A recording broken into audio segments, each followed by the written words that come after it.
Hello, everyone. Welcome to the 3DXL podcast. My name is Ray. You can find me over on Twitter or X and on Twitch at RAYRAY200123. Also, if you haven't already, please like, comment, and subscribe as it helps us, encourages us to put more content out. With me, as always, my co-host here, D. D, how you doing, brother? I'm good, man. How you doing? Happy birthday. I appreciate that, man. It is my birthday. It is August 3rd. Well, it's actually August 4th now, but we were celebrating drinking a little bit too much. But I'm recovering. I don't know about you, but we had a little bit too much to drink. And I know you said you're recovering too.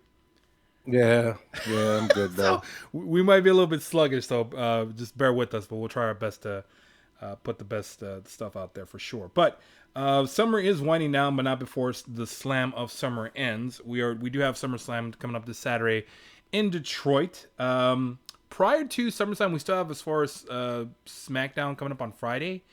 They may add more matches, but so far we only have 8 matches. So if they add more matches, don't add us. We just don't know. They haven't been announced. They like a lot of AEW is the worst of all of them, but WWE is not that bad. But we have several matches, probably the majority of the matches here. So first one, but before I go on, I do want to go into Monday Night where I did catch up on that. I would recommend they change Monday Night Raw to Monday Night Heat because god damn it, was there a lot of heat on that show, pal. All the baby Mhm. faces got their asses beaten. Clearly Vince is still has an influence on the product, and I know D's giving me shit about that. Me thinking that me the optimistic and a Triple H just has full creative control, but obviously that's not the case here. But anyway, I digress. We'll go into the first match here. We do have Logan Paul being the minus 400 favorite going up against Ricochet at plus 250. This is set up right now with Logan Paul, I guess, describing the match as they are trying to put up as the most viral match ever. I don't know what exactly they're planning, but these two guys are absolute high flyers. I'm very much looking forward to this match, and I know this is likely going to be the opener because of the fact that Logan Paul is trying to leave once he's done to go watch his brother Jake Paul fight against Nate Diaz, and I think they're going to be in Dallas. But I will say, Logan Paul has adopted the heel role very well. The guy is just a natural heel. He's very naturally dislikable. He seems somewhat disingenuous. I do believe he's a good guy, but he's just really good at playing a heel. That he's actually, I like him. I've already bought into this dude. The guy is, he's already passed the eye test for me. Ricochet is already a well established wrestler. He's one of the best acrobatic wrestlers on the planet for sure. I think Dee's already said he thinks he's the best one overall. But they have also, as far as on Monday, added or inserted Samantha Irvin, which is Ricochet's fiance, part of the storyline. I don't know why they kind of established her, but they kind of put her in her like Ricochet, or pretty much Logan Paul telling Ricochet like how's it gonna feel, or in a way like how are you gonna feel when your fiance says Logan Paul coming out her mouth, like pretty much, and that pretty much set off Ricochet. But my pick here is gonna be Logan Paul. I'm very much looking forward to it, even though there's not much storyline going into it. But this should be a really really good match, and I expect them to do some crazy high spots. But who do you got here, D? Yeah, I have Logan Paul. I mean, he's lost too many times. You can't just keep having a man lose if you're going to keep bringing him back over and over again. So I think it's going to be a good match. That much I can say. Yeah, and it won't kill Ricochet to lose the match because in a way he will still kind of go over, but just because the crowd will, they'll do a lot of high spots, and I'm pretty sure they'll try their best to please the crowd while trying to. But I think they'll both go over, but I think Logan Paul. I agree with you. I think Logan Paul needs to win here desperately because he hasn't done much. But we both agree we will pick Logan Paul. Going on to the second match here, this one hasn't had much storyline going into it. We have as far as Gunter, the Intercontinental Champion, going against the challenger Drew McIntyre, who hasn't wrestled since WrestleMania. I don't think, or we haven't seen much of him. He Well, he did wrestle. did he? He, Okay, he yeah, he wrestled Ludwig Kaiser did he? See, on a Monday Night Raw. I haven't Yeah, seen much of it. I was gonna ask him where's Drew McIntyre because I didn't see him on Monday Night Raw and he hasn't been on much lately. I've seen Gunther a lot, but I haven't seen McIntyre much. yeah. I don't know what's going on with him. I don't know why he hasn't been featured as much. I don't know why he's getting into continental title shots. So that's Uh, just how I look at it. Well, I would assume I haven't gone over the odds yet, but Gunther is the slight heavy favorite at minus 600, with Drew being a plus 350 favorite. I agree with the odds. I think Gunther should go over. It's not time yet. Gunther has established the Intercontinental Championship here as opposed to Austin Theory, who has been an absolute failure. But that's not here nor there. But there's not much going to this, but this should be an absolute physical match. This will be anti-high spots. This will be more, well, these two just beating the shit out of each other. But Yeah. I mean, good Lord. I am looking forward to this one. This should be a nice little hidden gem here, but I agree with you. I got Gunther here. But any thoughts going into this match other than the pick? It's just going to be a hard hitting match. Gunther should win it because his title run is not done yet. It seems like, I don't know if he's going to be the Honky Tonk Man's record, but I do think that it's going to extend past SummerSlam, maybe into the new year. I don't know if it'll be till WrestleMania or he'll lose it at WrestleMania, but I wouldn't be mad at that. Well, I was going to ask you. I think there's like maybe 3, maybe 4 matches that could be match of the night. But this, I would select. This could be a sneaky match to possibly be match of the night because Gunther has gotten that award previously where they've gotten the match of the night. I wouldn't be anything sneaky about it. I mean he's physical. put on great matches. Yeah, Ilya Dragunov, Sheamus, Drew McIntyre, the triple threat with Drew McIntyre and Sheamus, Matt Riddle. I mean, he's put on great matches and great physical matches. He's not one of those guys who needs high spots. You know, he's just a beat 'em up kind of dude. Yeah. Well, I mean, that's. I think that's why a lot of people adore or love Gunther for his physicality, and it goes McIntyre should bring it as well. But oh yeah, I wouldn't get tired of seeing them two, or if you include Sheamus, and then just beat the living hell out of each other. Because God, man, the one guy that they should insert as New Blood, I agree, was what's his name from NXT, the one that's got that face. Ilya Dragunov. Like he was inserted in this match. God, man, I would absolutely watch that. Probably would kill that little dude. But I mean, but still. Well, have you seen their match before? I have not. I should check that out. You need. Yeah, that's one of the greatest matches I've seen. Man, I gotta check that. Just so physical and hard hitting. Well, NXT is definitely improving, and he's one of the reasons. Yeah, that was an NXT UK match. It was just a hard hitting match, a very, very hard hitting match. I was surprised. I didn't know much about Ilya Dragunov until that match. I gotta check those out, man. But I guess we'll go. But we both agree we'll go with Gunther here. I think you did pick Gunther, right?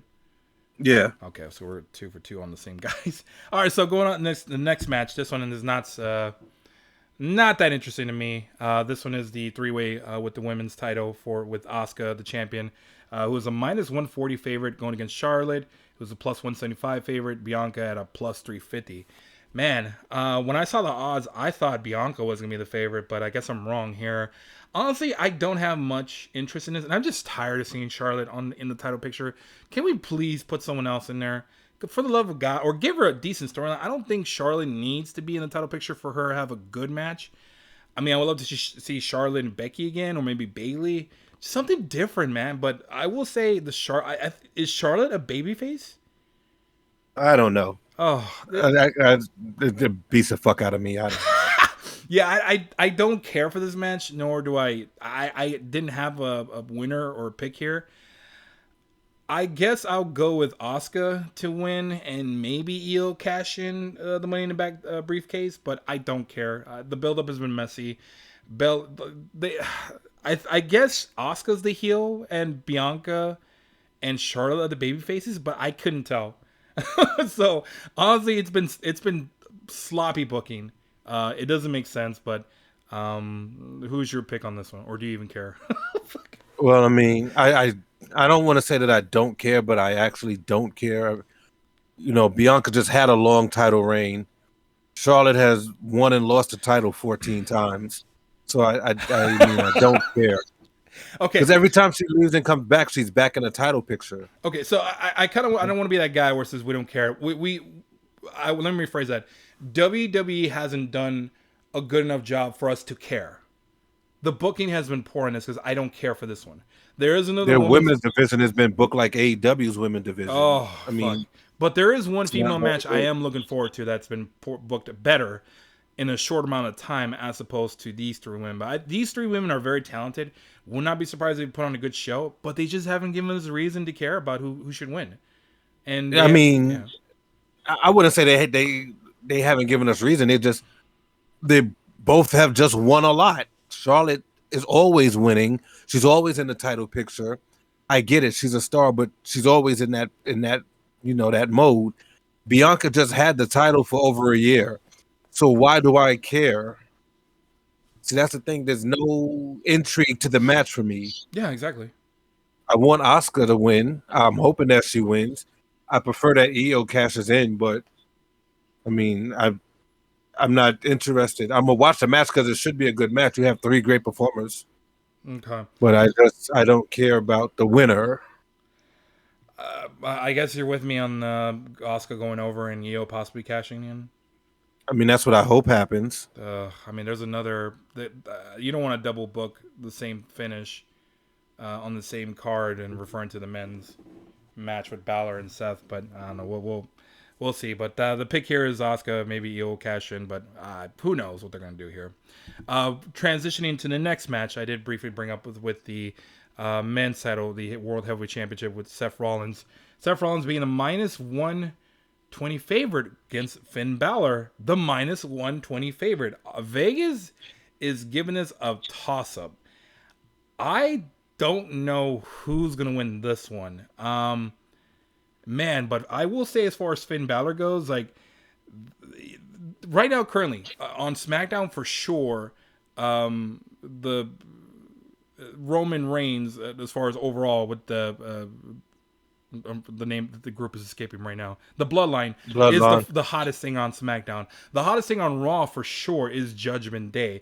That group is absolutely over with Damian Priest being the Money in the Bank winner or El Senor Money in the Bank, whatever. Finn Balor challenging for the World Heavyweight Championship. Rhea Ripley, Mommy Muscle, and also the most hated man on the planet, Dominic Mysterio. That crew has gotten, whether it's a good reaction or just a lot of heat from Dom, they are absolutely over on that group. But I will give Finn Balor, this guy, he's sold me on his promos, man. He is making it seem more personal. Balor has been great, and pretty much right now, he's been playing up as far as the injury from 7 years ago. That as far as the scars, every morning he wakes up, he has the scars he sees in the mirror. Now he wants to inflict scars on Seth Rollins. These two on camera, their promos, I have absolutely bought into. I hate Seth Rollins' stupid gimmick, but I am 100% invested in this. They've given me a reason to care. The thing is, though, I don't know who's going to win this. My pick would be Balor, because I feel like he's kind of needs that run now. He hasn't done much. I didn't understand why they give him a rematch, but they've done a really good job as far as setting up this angle. But my pick will be Finn Balor here. But it's shaky. But who you got on this one, D? This is a toss-up for me. I really don't know, if I'm being honest. I love both guys. I think that both guys are phenomenal. I like Seth Rollins' character. I like Finn Balor's character. I think that they have a good dynamic when they're in the ring. Again, I don't know why Finn Balor is getting another. I guess I understand, but I don't know why in the context of he lost the last one, that he's getting another world title shot.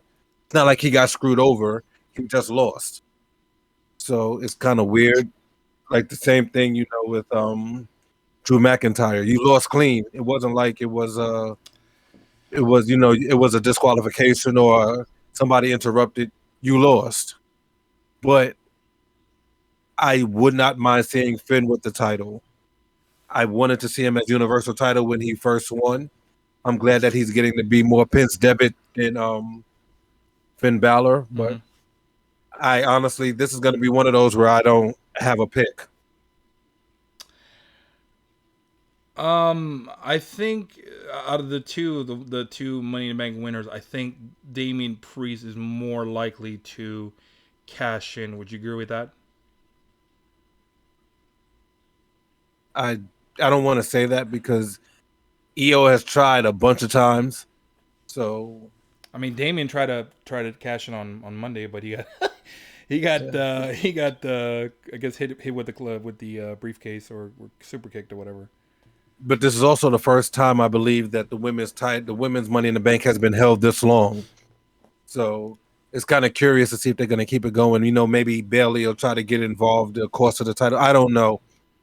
But I wouldn't mind, like I said, I wouldn't mind seeing Finn Balor have the title and Damian Priest is the only one without gold in the group. You know, So you don't think he's going to cash in? not if Finn Balor wins. Man, I think if Balor does win, he will try to cash in. Or better yet, it could be a three-way and have Finn Balor get pinned, and then Damian becomes the champion.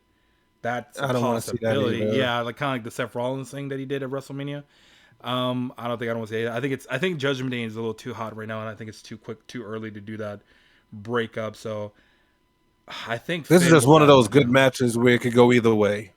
yeah, it's This is true. one of those where I'm very intrigued. It's an This intriguing match that could go either way. this likely might be the match of the night, and I think there's a lot of things surrounding it that can add layers to the storyline. So, man, I agree with you, bro. This is gonna be a tough one. I again, Finn Balor, not exactly my pick of the night, but he's the guy I'm going with. But I don't feel too confident going into SummerSlam. But I guess for now you're undecided on this one.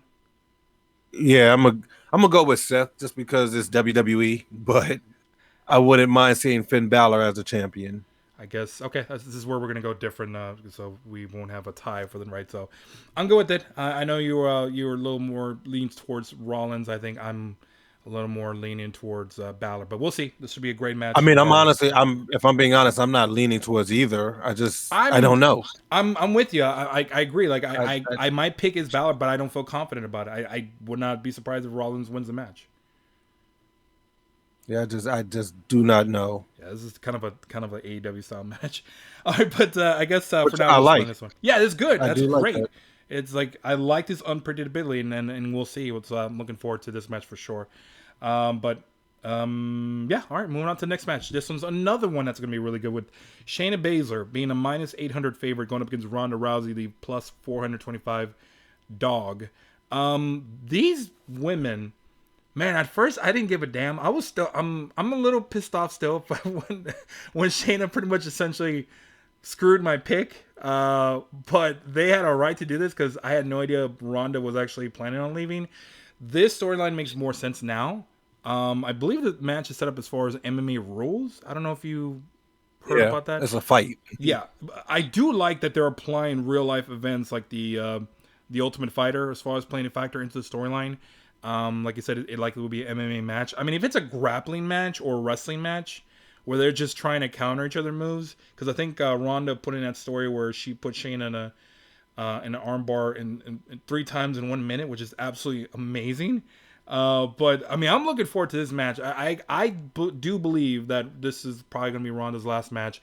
Shayna does need to go over. I think she goes over strong. But I am very much looking forward to this match. I have Shayna here as a favorite. Who you got, D? That's a silly question. Oh, you're going Ronda. When have you ever known me not to pick Shayna? I mean, I have an affinity for Shayna. I think that she's a great wrestler. I think that she's great on the mic. I have a hope that they do the right thing because this is what they want. So I'm expecting Shayna to win. well, I guess just to look at a little bit of the reason why the Vegas odds are so high on Shayna Baszler. Like, if it was a regular match and Ronda wasn't leaving, I would assume Ronda's the heavy favorite here, but she's not. This is likely her last match. There are rumors or rumblings that she is going back to UFC. Her handpicked opponent is likely going to be, God, what's her name that she used to fight all the time? It's escaping me. Not Nunez. It was the other one that she always beat up on. But she likely may go back to UFC as far as wrestling. That's a absolute rumor. Don't print that or quote us on that. That's just as far as the speculation that's going on Quote right now. us, quote you. Don't quote me. Quote Meltzer. But it's hard to quote him because he just rambles on. But anyway. But we're both going with as far as Shayna. I think this should be a great match. I don't know if it has the potential to be match of the night, but I have somewhat high expectations on this match itself, but I would love to see the two try to like at least do some grappling on the mat and just kind of shows what they can do. That'd be just kind of shoot out there, you know what I'm saying? So, but I'm kind of hoping that they do that, but let these two women work in the ring, give them a good 10, 12, 15 minutes to kind of let Ronda go on her as far as her send off, but very much looking forward to this match. Any other thoughts on this match before we continue? Nah, not really. The reason I say that because Pretty open and shut. yeah, it is absolutely cut and dry for sure. Yeah, this one I'll probably spend a little bit longer on. This one is the Slim Jim Battle Royale. WWE has been told that they are getting the biggest sponsorship ever for this specific match. There's right now no odds at the moment, but there is one person to highlight going into the match that has already, as far as inserted themselves in it, and that's LA Knight. Whatever. Oh, wait till I get to my point. He'll likely be the favorite going into it, but I think WWE already ruined this dude. They needed to put this guy or put him on some sort of platform or establish him as a up and comer because he's already taken a lot of loss. This guy has gotten over since WrestleMania, and even in Saudi Arabia when they were the fans of them of that area or in Saudi were cheering for LA Knight. Prior to SummerSlam, I assumed that he was going to challenge Austin Theory and do something with that title because Austin Theory hasn't done shit. And he went up against Rey Mysterio to challenge Austin Theory, and he loses.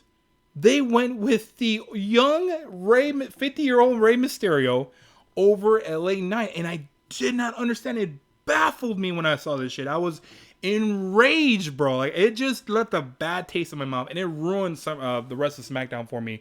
And I think I messaged D quite a bit, and I think you remember what I was saying that night. But yeah, and then essentially what happened later on is that he lost to Ray for the shot to get as far as the shot at Austin Theory's title. You got to give it some context. He didn't lose to Ray. I mean, it was a fatal 4-way, and Grimes got pinned. Ray got the win. I'm sorry, you're right.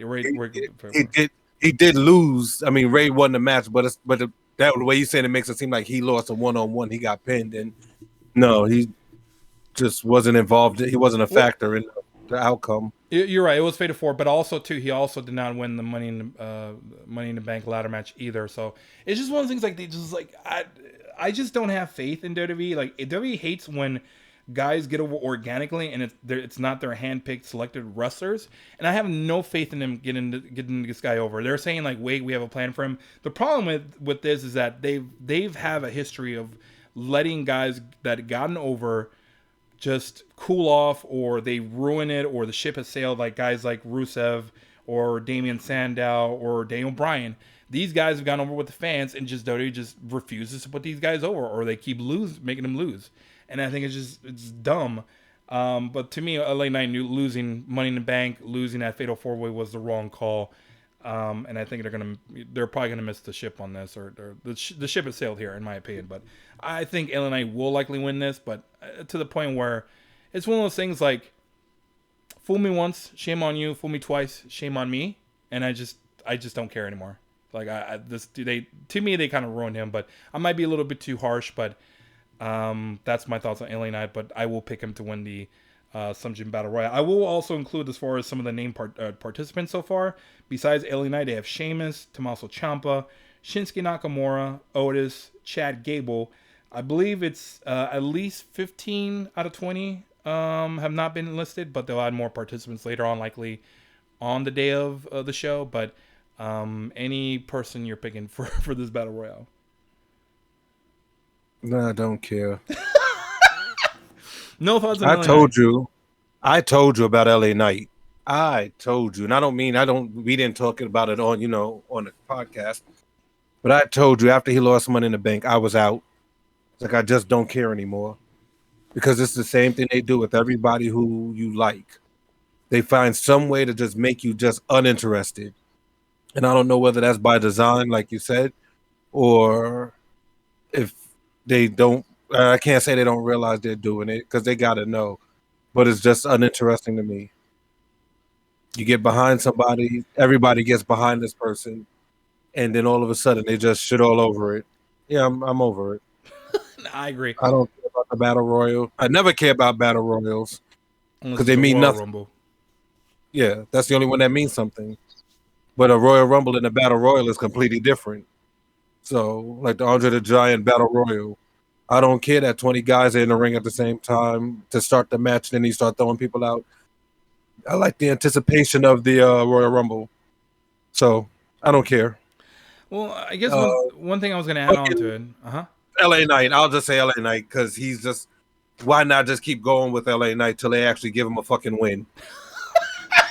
I guess. I agree with you. Like, one way that WWE thinks they can put a guy over is by beating them, and that's the Daniel Bryan rule, where they kept constantly beating this guy, and regardless, fans kept cheering for Daniel Bryan, and for whatever reason, WWE interpreted that like, oh man, these guys really like this guy because we keep beating him, so we'll just beat the shit out of this next guy, and fan, it doesn't matter because fans are gonna root for him, and I think they're treating him like that way, and I think it's wrong. I think WWE needs to adapt a new. I think it's definitely more Vince booking as opposed to anything. And unfortunately, this product will still be dragged down because of his booking, and until he actually dies. Sadly, I hate to say that. I don't think the product will reach its full potential. I think Triple H knows this guy should go over. The problem is the head booker, the owner, doesn't see it that way, and that's the reason why he's being held back. I told you. And yeah, and that's what I meant by like the fool me once, shame on you. Fool me twice, shame on me. So I should have known better. But there's a bunch of dudes who, if they're not going to do anything with them, it's like either should have got off the pot. Finn Balor, Shinsuke Nakamura, Tommaso Ciampa, LA Knight. These guys are all in their 40s. If you're going to do something with them, the time is running out to do it. Very true. And they don't have, then they're an old roster for sure. But the one thing too, also I wanted to bring up, the sponsorship that, like as I brought up, alluded to earlier, WWE received one of the biggest sponsorship for the Battle Royale, but at the cost of Becky and Trish. They did as far as I know. I know you sent me the Sean Ross Sapp story that I've read that they're both healthy. I thought it was something to do with the injury, but I guess they're cutting down or trimming the card. I've heard that there's time constraints for SummerSlam, so this is one of the matches they cut, unfortunately. But yeah, I mean that kind of sucks they lost, and I think they may add in more matches. But do you think this might be the full card, or will they add maybe more matches?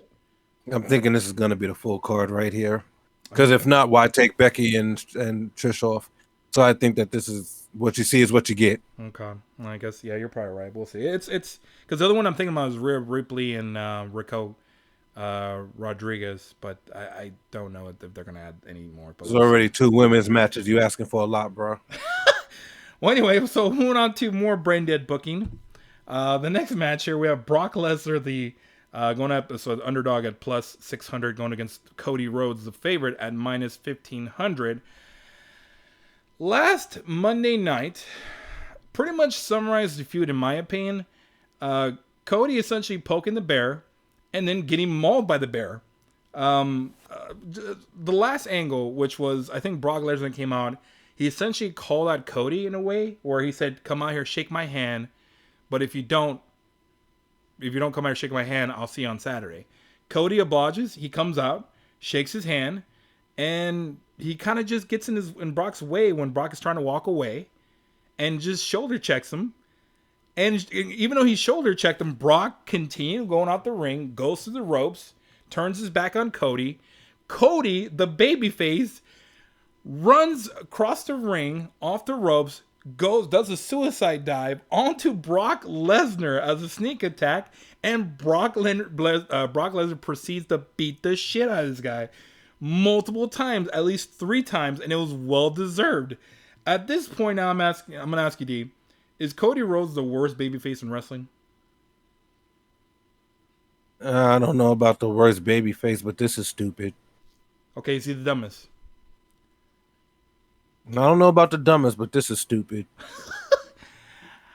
I told you they lost me before. They lost me after the last match when after he passed out to the pain that he says that Brock Lesnar's not a man because he didn't make him tap out. They lost me there. I told you then I didn't care anymore. We've had this conversation. I think we've had this conversation on recorded. You know, I don't care. How can you tell somebody who beat your ass and put you to sleep that they're not a man because they didn't make you tap? No, they physically made you pass out from pain. What more does he need to do? I'll say this in defense of D. Like he makes it sound in a very negative way, but D is 100% correct. Cody is just like he needs to insert his foot in his mouth. Like the fact that he's talking shit, running his mouth. He acts like he's been the dominant one in this feud when it's been Brock that's been beating his ass. And we really never got a reason why Brock attacked him, and I don't think we ever will. At this point, it doesn't matter. I'm going with Cody to win overall. Unfortunately, I at this point now I'm rooting for Brock Lesnar to beat his ass because just Cody has just been absolutely just insufferable. Like hearing him talk with his dumbass promos and him talking shit to Brock Lesnar, and especially him saying like, "Oh, I didn't tap out. You didn't make me tap out. I passed out." Like that. You lost, dude. You fucking lost. Like That's like walking up to somebody and smacking the shit out of them, taking 90 of their $100, and they said, "Well, you left me with 10, motherfucker. You didn't do the job." Like, bro, what are you talking about? I took your money. Shut the fuck up. You lost. Like, I mean, that's to me, that's what this is equivalent to. You got your ass kicked pretty handily every time. What are we doing? When you have to say that Brock Lesnar made a tactical error by breaking his arm, then you're reaching. I'm sorry. This is stupid. It's just dumb. Like, just Cody's just a dumb babyface in here, and now he's starting to become more whiny babyface Cody. And I really hope they don't turn on him quickly. I'm referring to the fans. I don't hope. I don't think they're going to turn on him that quickly. But if he keeps this act up, I think he's going on the wrong route. Nope, this is somehow over. I don't get it. I just don't see. This is the dumb shit that the AEW fans were booing him for. But they boo him rightfully. Here, he deserves to be booed. But in AEW, they were a little too critical, in my opinion. I mean, yeah, but this is stupid. Oh, absolutely stupid. This is like this. Watching this literally makes my head hurt. Only because, like, I'm not mad at the program. I'm mad at the context of the program, and the context is Brock Lesnar. You haven't beaten me when, yes, he has pretty handily. The fuck. Yeah, we'll see. But like my pick is Cody, like I said, and your pick. I mean, yes, it's got to be Cody. If he doesn't win, then this is fucking stupid. Yeah. Well, what if Brock wins? Then this is fucking stupid. It's already stupid. I mean, well, the head booker is still. I think the head booker may actually go with Brock here, but I think Cody has to win here. Then what's the point of the feud? That's the thing. We never got the point of the feud. We never got a reason why Brock attacked Cody. Yes, you're right. And if Brock wins here, then what's the point of the feud from a story point booking standpoint? From a storyline booking standpoint, what is the purpose of the feud if Cody loses here? All of this is supposed to be to build Cody up to return to fight for the title later on. If Brock wins, what's the point? I mean, we'll see. But this one, I'm not. And there was supposed to be a stipulation, and that never got announced, right? No, they said that there was no stipulation according to what Sean Ross Sapp. I think I sent you that also. I believe, yeah, you sent the idea of Cody wanting the dog collar match and all of that. Yeah, but none of that was actually true. That that they said from what Sean Ross Sapp said. Interesting, because I heard that Brock turned it down or said that doesn't work for me, brother. But anyway, but we'll both go with Cody here. We're obviously those who are listening, you've gotten the impression that we don't care. This is a dumb, poorly written as far as story, where we're supposed to root for Cody, but it's hard to root for a dumbass. So we'll go on here. But anyway, we'll go with Cody here, unfortunately. Next match, the main event, we do have as far as Roman Reigns, the minus 5,000. Previously, when I wrote this, I saw the odds of Roman was minus 5,000 going against Jey Uso at plus 1,000. Since then, the odds have changed drastically. I almost got sliced in half. Now, Roman is going up as a minus 3,000. Jey as a plus 800. For sure, this is the best storyline in WWE by a wide margin. I didn't care about Jey. I will give you story as far as I couldn't tell apart the Usos, whether it was Jimmy or Jey, which one was the screw up or which one was the good one. I care now. WWE has done a great job as far as establishing these guys, developing the storylines here, developing as far as the backstory with the Usos, how Roman has pretty much carried the bloodline, how he's pretty much said that he's not only had to take care of his kids, also the Usos' kids, and also as far as Solo. He's right, though. He essentially, the bloodline is anchoring to WWE. They're the reason why WWE is successful now, and they're more must-see TV. Here at this point, I don't think Roman will lose, but the odds changing that much is somewhat alarming. Like Roman's odds of winning got sliced almost in half. Still, I will pick Roman here. I don't see him losing here. Who you got in this one? Austin Theory. Oh, don't start. I have Roman. I don't think that Jay is winning this. Is that a little weird to you that you see odds changing like that? That's kind of why I don't like the fact that you can bet on wrestling. Okay. That's because to me that's if the odds are changing like that, that seems like it's some kind of inside information. That's what I was going to bring up. The only time I've seen that is in UFC. When I see odds swing like that, that normally says something leaked out or someone's hurt or someone got some inside info. And 9 times out of 10, that the odd change does favor the guy who's coming up in the odds. And that's weird seeing this here. But is that even possible to even fathom Roman losing this match? Not in my eyes, no. Like, I think they're trying to break that record. I think who's like right now? Who's he chasing right now? Bob Backlund, I think. I don't know. I mean, it doesn't matter. I think he should retain till WrestleMania. Like, we still got a long way to go, but yeah, I guess we'll both pick on Roman here. Any shenanigans here? Because I've heard rumors of like Jimmy possibly coming back, screwing Jay, or Solo being like getting involved or something. Do you suspect any shenanigans, or are it gonna be a clean one? I think Austin Theory is going to come out and hit him with the title. That's the only way he's going to get on a pay-per-view because he hasn't been on a pay-per-view all year. I mean, you're right. He hasn't been since WrestleMania. And he's a champion. He's a horrible champion. With the ugly-ass title belt. No, The United States Championship is ugly as fuck. Okay. It looks like the New Japan Championship. Wait, what's wrong with the New Japan Championship? It's ugly. Okay, all right. Well, if you say it doesn't look like a championship. They both remind me of the Divas Championship. You might as well just put butterflies on it. Oh my god. Okay, well, I guess we're both going with Roman here, but there's not much to say here. It's a pretty straightforward. I'm going with Austin Theory. Oh, here we go. Anyway, we're moving on to the next thing here. The last thing I want to add on here, a bonus. On the same night, I did bring that up on the first match. Logan Paul going against Ricochet. Once that match is over, Logan Paul is going to fly down to Dallas to go see his brother Jake Paul. Jake Paul going against Nate Diaz. Jake Paul is a minus 400 favorite. Nate Diaz a plus 320 favorite here. No shot Jake loses here. Nate likely will get dropped multiple times. I know Eddie Hearn, the promoter, saw the sparring sessions from Nate Diaz, and he doesn't think that fight's going to go the distance, but I got Jake Paul. Who you got, D? Oh, I don't give a shit. He doesn't fight anybody who's a boxer. All he fights is people who are washed up UFC. Let me not call them washed up because, I mean, they probably kick my ass. But these guys they were UFC fighters who really don't specialize in striking or boxing. And he decides to fight these guys when they're past their prime and retired from the UFC. If you really want to prove that you're somebody, fight somebody who's actually a boxer who's in their prime boxing right now. I don't care. Well, the one thing I will say, if you could find any over-unders on Nate Diaz bleeding, I will say Nate Diaz is the Jon Moxley of boxing because that guy just cuts instantly in the first round.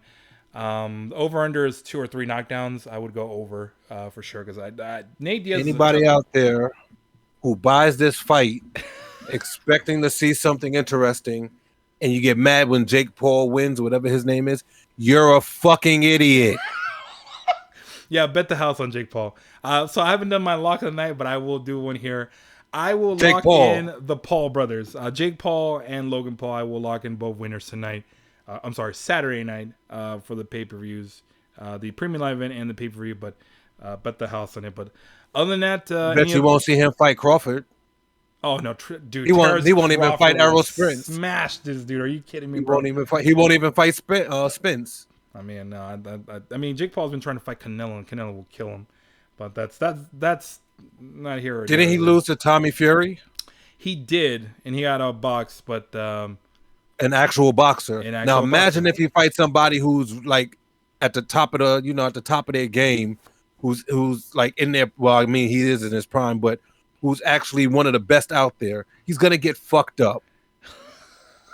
Well, I guess if you want to make as far as like picks, because there's no real like, I mean, boxing's kind of in shambles right now. Like, unfortunately, Jake Paul's kind of like one of the highlights of boxing, and that's kind of a sad state of boxing is right now. UFC is kind of where it's at. UFC is much better in my opinion.